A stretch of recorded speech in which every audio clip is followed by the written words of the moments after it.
Hi guys! Pupunta tayo ngayon sa sementeryo para maglinis ng nicho ni tatay. Ito nga pala, may dala-dala kaming tubig, ilang galon yan, tapos may pamunas at walis tingting. Ito na't naglalakad na tayo papunta sa nicho ni tatay. Marami na nga naglilinis ngayon, may mga bata nga nag-aalok na maglinis. Pero sabi ko, kami na lang. Dahil kayang-kaya naman naming maglinis. Ito nga, nandito na tayo sa nicho ni tatay. Ayan, ang daming may bote ng alak, plastic ng titsirya at mga styrofoam. Mukhang may nagpiknik yata dito.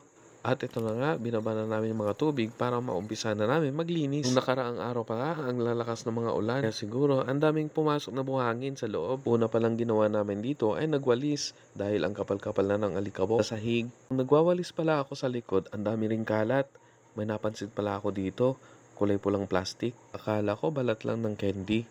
Nung tiningnan ko at binasa dahil lukot-lukot ito, hindi pala candy. Ito pala ay strawberry flavor. Mga gago. Dito pa silang nagmotel, oh. Hindi man lang tinapon sa malayo, mga gago. Pinagpatuloy na nga namin ang paglilinis sa sahig dahil pagkatapos nito, sa nicho naman kami maglilinis. Ito nga't pinagpatuloy ko na ang pagwawalis. Daming pumasok na buhangin kaya ang hirap iwalis. Dito nga't malapit na sa labas ang mga winawalis kong buhangin. May napansin na naman akong plastic na nakadikit doon sa ibabang parte ng nicho. Kikita nyo nga dito, pilit kong tinatanggal gamit ang walis dahil mahirap alisin. Ginamit ko na rin dito ang aking paa para matanggal ito. Paulit-ulit ko itong ginawa para matanggal itong nakadikit na plastic. Sobrang kapit kasi. At ito na nga, natanggal na rin sa wakas. Ito pala yung pinagkapitan ng plastic or yung goma na ang hirap tanggalin. Dito, may napansin na naman akong kakaiba. Hindi pala ito ordinary yung plastic. Ayun nga, may goma pa, bilog na bilog. Kapote pala, ang gago. Kaya pala ang hirap alisin sa nicho. Dito pa talaga sila nag-shooting. Ginawang motel ang mga gago. Itong nicho ng tatay ko. Hindi mo lang tinapon sa malayo. Dito pa talaga tinapon ang mga gago. Tuloy nga pala kaming naglinis dito. Tapos isinunod na namin linisin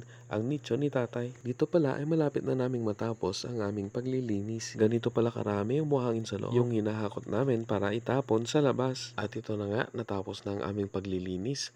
Pati yung nicho ni tatay, napunasan na rin namin. Eto, napakakintab na. Habang nagbibideo ako, napansin ko pala may tiktik din sa nicho ni tatay. Yung mga tao talaga walang magawa sa buhay. Yun lang guys, bye-bye!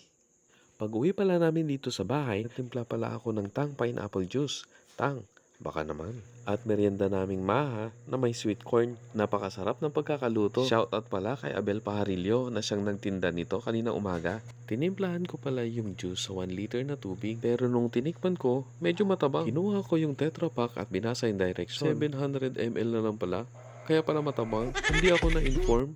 Thank you for watching and God bless.